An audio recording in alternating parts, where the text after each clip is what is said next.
ඔන්න ඔක තමයි ඔයාලා ඉගෙන ගන්න යන්නේ. ඉතින් මා subscribe කරලා තියාගන්න මගේ YouTube channel එක. ඉස්සරහට tutorials ගොඩක් එනවා. ඔයාලට ගෙදර ඉඳන් practice කරන්න ආස හැමෝටම tutorials ගොඩක් ඉස්සරහට එනවා. එහෙනම් වැඩි කතා නැතුව වීඩියෝ එකට. Step 1 ඔයාලට හුරුවද බිමට?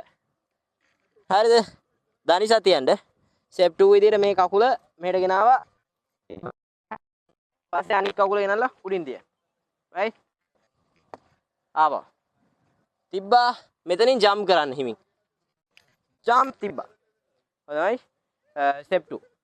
step 3 මේ කකුල එළියට මෙතනින් ඇතුළට දාන්න කකුල. දාලා අත හරවගත්තා මෙතන. මෙතනට. ඊට පස්සේ මේ අත උඩට ඇඟ තියන්න. පස්සේ ඔළුව බිමට. පස්සේ මේ කකුල ඉස්සරහට. හරිද?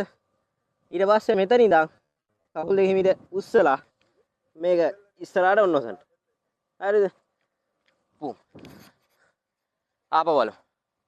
අත බිමට දනිසත් එක්ක මේ කකුලෙන් ජම්ප් එළියට ඇතුලෙන් මෙතනින් ඒතියට ගියා අඟ තිබ්බා බූම් ඊට පස්සේ මෙතනින් උඩට ක්‍රොස් right ස්පීඩ් කරලා බලමු බූම් පා ටා